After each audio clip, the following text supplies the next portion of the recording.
What's up, ladies and gentlemen? Welcome to the second episode of season 6 of the Senstennial Podcast. Uh, damn. Let's just start there. Damn. Not fun. It's not been a good time in Sensland. We left you previewing a potential perfect week, and oh, that was very far from the truth, right, Bennett? Yeah, I mean, point of order. I definitely called at least the loss to Buffalo. Um, Yeah. Oh, yeah. Just to clarify, like we knew it was going to happen. We knew yeah, we were going to lose, but it would have been nice. yeah, yeah. It was certainly a disappointing week. I think that what you and I did agree about heading into the previous week was that these were all winnable games. Yeah. Nashville, super winnable game. I was there, you were there. The Senators seemed to have a lot of chances, but had trouble beating UC Saros, which, that can happen. He's a very good goaltender. Yeah. I wish Saros had played like that when he was on my fantasy team, but you can't have Yeah. everything, I suppose. So I mean that was a tough one. I mean, it was, I think, a pretty rough officiating performance as well, but at I this agree. point, that's kind of old news. The loss to Buffalo was disappointing, even if it was expected. It is just like the kind of game that the Senators always manage to find a way to lose, although they did so in particularly ugly fashion. Um, and then, a decent win on Thursday night, okay, a little bit of momentum. But yeah, yesterday's game was also particularly disappointing in the way in which the Sens lost. They kept taking the lead, they kept letting the Islanders back into it, Yep. and then of course giving up the winning goal right at the very end, in sort of like a broken play, like um, scuffed. What's the word that I'm looking for here? Just like, Breakaway chance, like where yeah, that it's like yeah, someone was on him and then they weren't, and they scored. yeah. It was just a rough way to lose the game. And again, another game that felt very winnable and which Ottawa was winning for most of it. Yeah. Yeah, it's very frustrating because you look at the Seattle game and they come back and they work their butts off to tie the game and then win in the shootout. And it really felt like the Yeah, momentum was starting to yeah, shift because Ottawa has played better than most of the teams they're losing to. yeah. Especially like they made the Islanders look bad last night, and Hmm. the Islanders aren't particularly good. And they just like every time the Sens had the puck, they were generating offense. Yep. They led most of the game in possession. They just looked like the better team. And then, they get a 2-0 lead, and then that evaporates.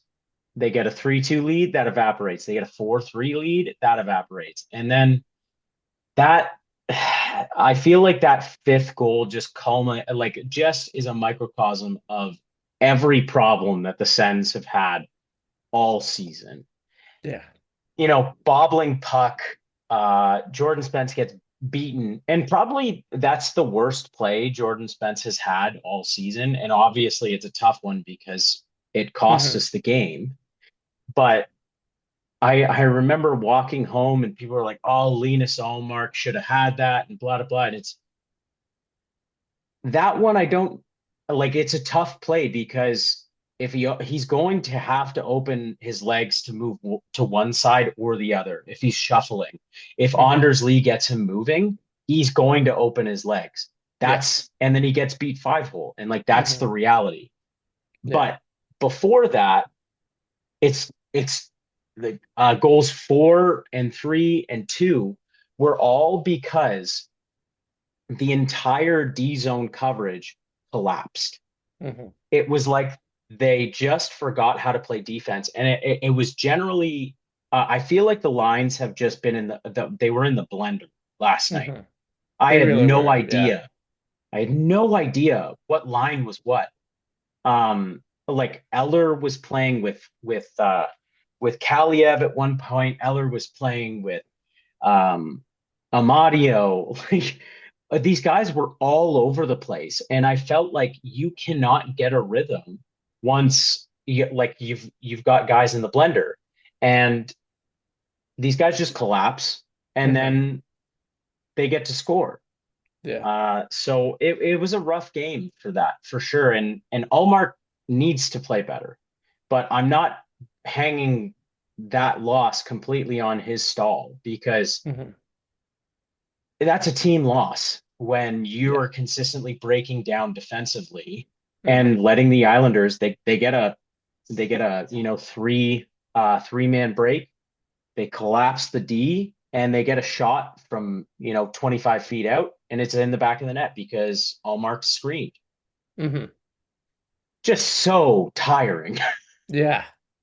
Yeah. I mean, it does feel like it's hard to get ahead. And, the Senators have this way of tending to start seasons really slowly.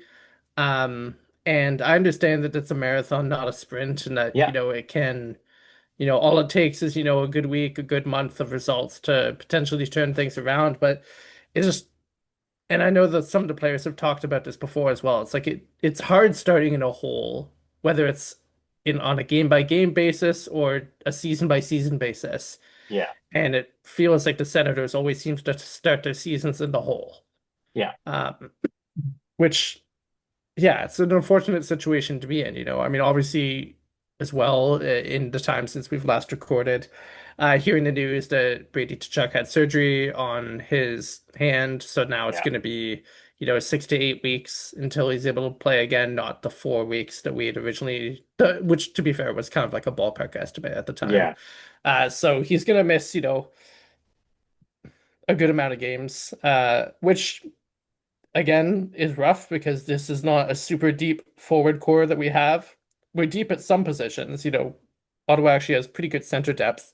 Um, yeah, with Stutzler, Greg, Pinto obviously is having a really stellar start to the season. He alone, seemingly among most Senators players. yeah, So and Ottawa's very deep down the middle, but the wings are not as deep. yeah. And like we don't have a lot of really good left wingers other than Chuck. Um, Well, that's the thing too, because I feel like everybody is has written off Zetterland. They do not, they don't like him, and yeah, which I do feel is premature. I I've seen. absolutely, I think he's shown enough flashes in these first 5 games, which again, have not largely not been great. yeah, But sorry, 6 games. Um, like those 6 games have largely not been great, but I mean Zetterlund is like far down the list of potential problems with how these games have gone on. And I think he has too much speed and skill to write him off. yeah, But he does seem to be one of those players that, coaches love to send him down the lineup yeah, when they're not clicking, which I do find somewhat frustrating. I'm sure he does too. It's like, again, Zetterlund is not the problem with anything that's been going on. And I mean, maybe, someone can point out and say that he has like poor defensive metrics, which I haven't looked at, to be fair. But, in terms of the eye test, like he does not look out of place skating alongside Timmy. nope. And he does kind of look out of place skating down on the fourth line because like, what's that for, What right? opportunity are you getting down on the fourth Yeah. line? Yeah, so I mean I agree with you. I've seen a lot of people complaining about Zetterlund. I really don't think that that's fair, and I really don't think that, you know, that has much to do with where the Senators are so far this season.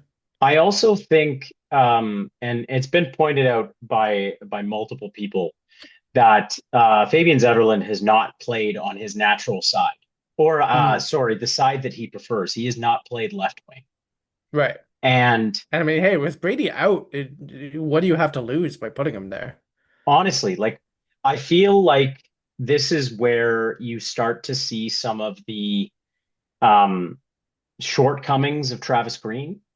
I Right. feel like he can be too hard-headed sometimes. Hmm. Look at the first two games, playing Sabrango and Matt and Palo. Matt and Paolo now is in the press box, and Sabrango plays for a different team. Hmm. Um, Jordan Spence came in first game, 3 points. Yeah.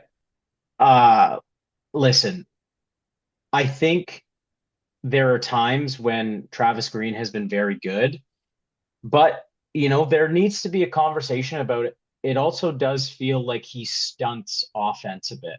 And Hmm. Stutzle has not been nearly as creative under Travis Green. However, I'll give him his due. That Batherson Stutzle Cousins line Was was flying. Yeah. dynamite last Hmm. night. And it almost looked like Stutzle was being double shifted at times. Hmm. And I love that. Do it. Yeah. Yeah. Pinto is dominating right now. He is scoring goals at will. Hmm. And uh, keep him at 2C. If Cousins is comfortable shifting to the wing because he wants the team to play well, Yeah. and I would probably say out of the three top six centers, he's the worst defensively. And that's an unfair knock because I find Stutzla has gotten much better defensively. And Pinto is creeping into that elite conversation of defensive centers. And Hmm. also, just putting it out there, there is very much a world that Pinto makes the Olympic team. Right. Yeah. Um, because like what would you not want? And like a very, very good defensive center that also is just potting goals whenever he wants to. Yeah. I mean, even if he ends up being kind of like a 5C, Yeah, like press box, might get, thrown in a game yeah, here and there kind of guy. I mean, I think he'd still, warrant a discussion for sure. But absolutely. yeah, I mean, it's great to see some players getting the flexibility to move around and play in different positions. You'd like to see everyone get those opportunities, but also, the flip side, you talked about the blender before, and it is hard to build chemistry and generate momentum if you're always playing with different guys every night. And this is one of those correlation or causation discussions where it's like, if your team is playing well, and usually it means everyone's healthy, and people have like established line mates and chemistry and stuff, and if your team isn't playing well, then that's when you tend to kind of like throw the lineup chart up in the air and do things on the fly. So I don't know that it is something that causes offense to kind of like take a dive, or if it's just symptomatic of when things are bad, coaches tend to turn things in the blender. But regardless, you want to see more cases like that of, being willing to shift Dylan Cousins to the wing and see what they can do there. But you also want guys like Zetterlund to get their opportunities as well, and not, have it's like I don't think he warrants such a short leash, I guess is what we're saying, right? It's like Yeah, there are players that you think do warrant a little bit of hand holding, and if they're showing that they can't hack it, then drop them down a line and see how they do. But I really don't think Zetterlund has done anything so far to justify, getting that treatment. absolutely. I think he's a fast player. He his shot is so heavy when he gets the opportunity to take it. Hmm. And like it just put him into a position where he can get the puck, skate down the wing, and just rip it. Hmm. Because it, like you're not scoring that many goals. So just put him in a position to succeed and see how it goes. And Yeah. I don't think Travis Green has kind of done that yet. Yeah. And it's tough because that Brady Tkachuk injury is so frustrating.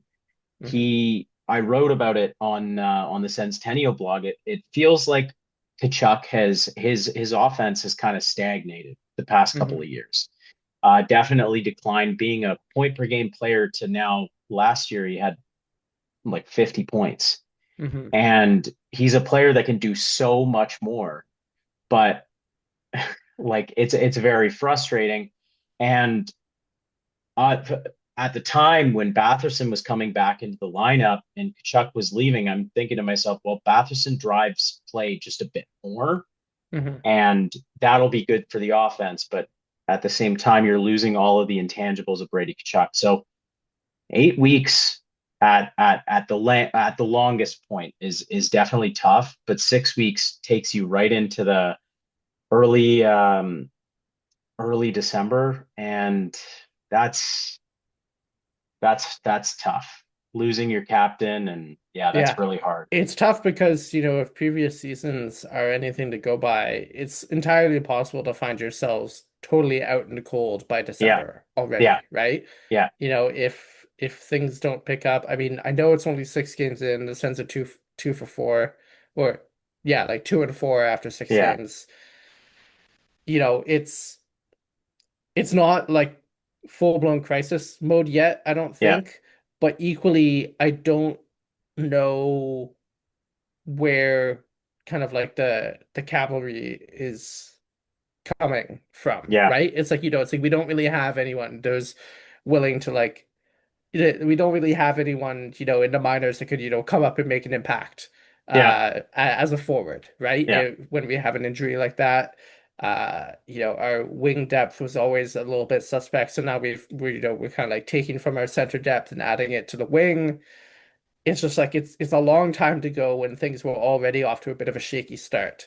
yeah, And speaking of shaky, I mean, I think that we have to talk about the goaltending. yeah, A quick note that I saw the news this morning that Marylainen was sent down to Belleville and Sogard was brought back up. One would assume that this is just an opportunity to get Marylainen some low risk reps and then bring yeah, him back up. Because I really, I mean, as I've said many times on this podcast, I really don't rate Sogard. I don't think he has much of a ceiling as an NHL goaltender. yeah, Whereas I rate Marylainen pretty highly. I do see the wisdom in, he had a really rough start against Buffalo. And it's like, okay, go down to go down to Belleville, get some reps in, get a little bit of practice, come back up, head into game kind of thing.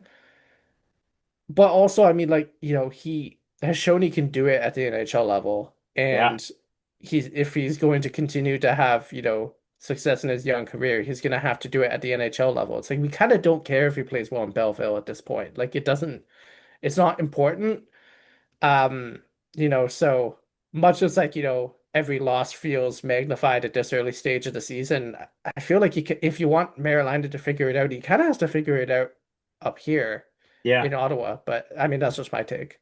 Well, so they sent him down today, and then Maryline started for Belleville, and Belleville lost 5-3 this afternoon. It sounds like it was obviously like not Marylinen's fault. Belleville has struggled this season so far. And of course, that's probably because they don't have many prospects to Yeah. fill the team with, because our drafting hasn't been well, it's you know Hmm. they haven't had a lot of picks to do so. But I this has always been kind of the issue.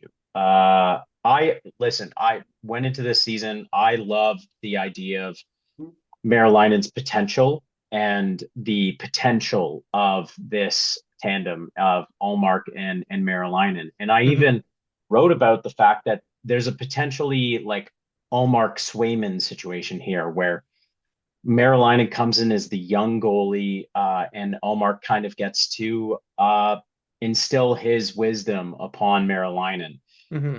That first game, though, it's tough to leave a rookie goalie in for 7 goals.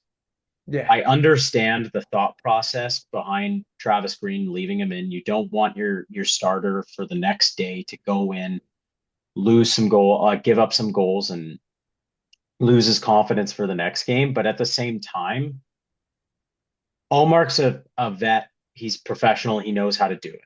Hmm. Maryline is young. He's had some rough starts in the preseason, then coming into this that Buffalo game. So the challenge is definitely would have liked to have seen a veteran stopgap, that like I don't want James Reimer, but like a Someone guy like like that. that. Yeah. Um, and I know he's fine as a backup. Ilya Samsonov is sitting there in free agency. Um, but this comes down to your $8 million goaltender needs to be better. Hmm. And I was walking home from the game yesterday, and during the conversation I heard behind me, it's he's an $8 million goalie. He's better than how he's playing, but I don't like his post game press conferences. It's like, oh yeah, I let that goal in. It is what it is. And he's like, show some emotion, do something. And I'm thinking to myself, like, you do kind of, if you're an NHL goalie, you do kind of want to have, in the immortal words of Ted Lasso, the memory of a goldfish. Hmm. You want to be able to move on and focus on that next game. As I talked about, it's kind of important to remember that like the defense is collapsing a bit, and Hmm. or the D zone coverage is collapsing. Uh, it's frustrating because on paper this is, other than missing Kachuk, this is the best team the Sens have had in a long time, Hmm. and they're just underperforming. Yeah. The funny thing I'm seeing is those who should have won meters or something to that. Hmm. And the Sens consistently are there in the they should have won meter. And ultimately, it comes down to goaltending. Your Hmm. team save percentage needs to be above 900. We have been beating this drum to death for Yeah. the last 6 years. Yeah. And you cannot have sub 900 goaltending and get into the playoffs. And here we are yet Hmm. again. And this is like the almost exactly how we started last season as well. Yeah. So you need Allmark to get going. I will make the sacrifice on my fantasy team. I will drop Linus Allmark after this podcast, to be honest. I tried to bait Matt into a bad trade. And who knows? Maybe he accepts it while we're on the podcast or before it comes out. Yeah. But uh, the point is I dropped him and then he started doing well. So I will happily, like, that's Yeah. life. Yeah. But my Yeah, God, and I like, mean the silver lining is that we did make the playoffs last year. That yeah, Allmark yeah, started slow last year, the team yeah, started slow last year, yeah, and we put it together circa November, December, and righted the ship, and things were okay after that. yeah, So exactly. it's not too late. It's not the sky's falling yet. But another week or two like that, and I think I'm going to start to be genuinely pretty concerned about where this team is headed. But for where we are right now, it's rough. It's a small sample size.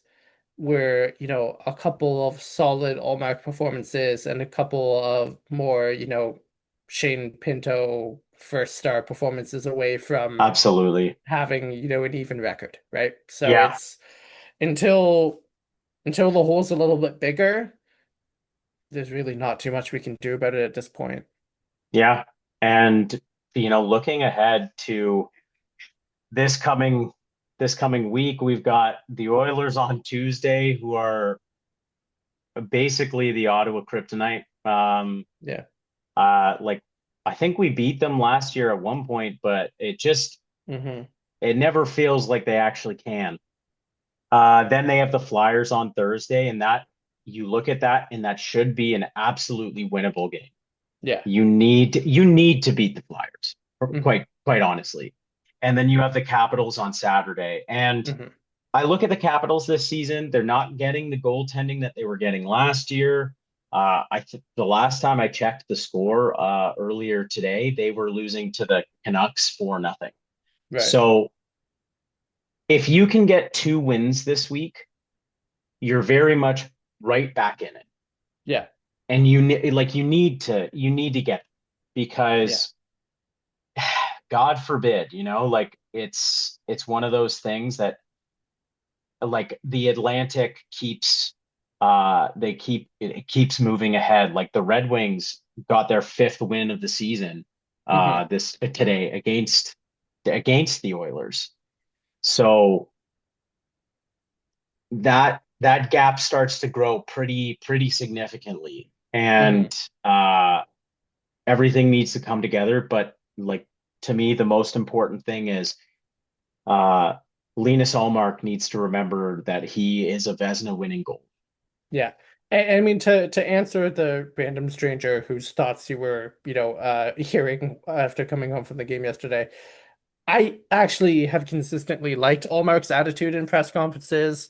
I think that he shows a lot of maturity. Yeah, He often sounds reflective. He's very willing to be critical of his own performances while also kind of like demanding better both of himself and of the team. yeah, He shows a lot of accountability, without being kind of like with like blase.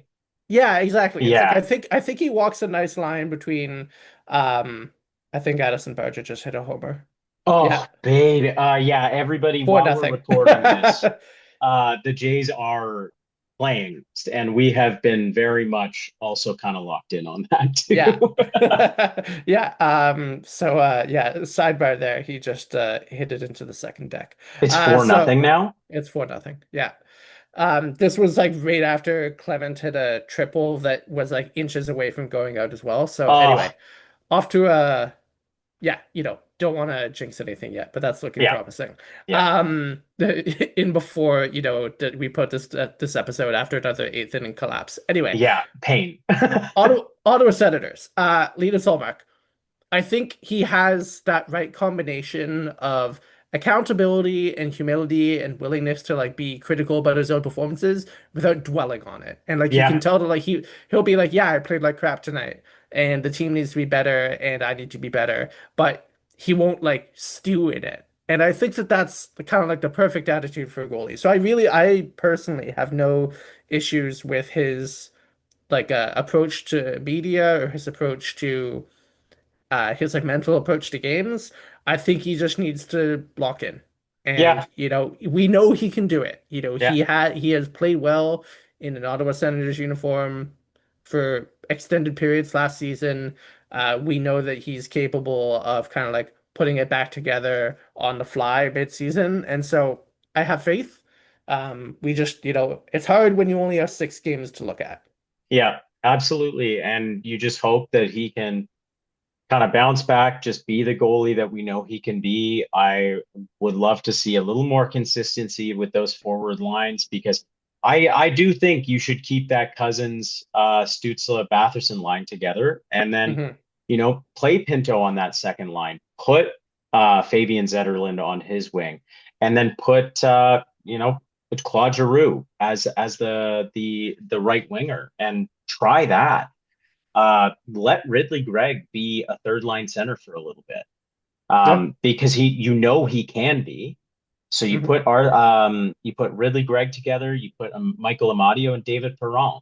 Or Hmm. if you want a little more, if you want some shooting power, you can try Arthur Kaliev. I liked his game. Like it's very simple. He, score, like skate, shoot, score, maybe. Yeah. I listen, the Sens need some players like that, man. Like we Yeah, have a lot of players who are pass first players, yeah, and we do not have a lot of players that seem comfortable shooting the puck. absolutely. Brady was one of the only guys on the team that did seem consistently willing to, take a shot on the one-timer kind of thing. Yeah, And now, in the absence of him, someone has to be the trigger man. yeah, And, Stutzla, we've been saying it for years that he needs to use his shot more. He knows it, the coaches know it, every fan knows it. But like that's just not his game. And I mean, like, I'm sure that one year he's gonna hit 30 goals again, like he did a couple seasons ago, but his natural impulse is always going to be to look for the pass. yeah, And I think that, until we can find a scoring winger to kind of play with him, which is not a problem that we can solve right now on, week 2 of the season that's already started. Until then, someone just has to step up and be willing to shoot the puck. And so, listen, if Kaliev, has no thoughts in his head other than skate, shoot, Hell yeah. Let him cook. Yeah. Like, because Honestly, my God, do we need some more players like that? I And think that's a if his defense suffers for it, as long as he's not a complete black hole and he's like losing us games, just let him have some shots, man. yeah, yeah. Let him be a high schooler just discovering that, you know, Pink Whitney tastes good, like just Just shots. yeah, that's right. That's right. Yeah. I think that's a great place to end. Everybody, thanks so much for listening to this week's episode. You can find us on X, Twitter. You can find us on Reddit. You can find us on Facebook, Instagram, YouTube. You might be listening right now to us right there. Listen to us on Spotify or wherever you get your podcasts. The Senstennial Podcast or Senstennial on some other platforms. Thanks so much for listening, guys. It's always a pleasure when we get to sit down. Bennett and I love riffing with the guy. So all we can It's say at this point, talking about the Sens is always fun, even if the Sens are terrible. It is objectively more fun when the Sens are good. exactly. And so, inshallah, they will return to good form. Go Sens, go, everybody. Go Sens, go.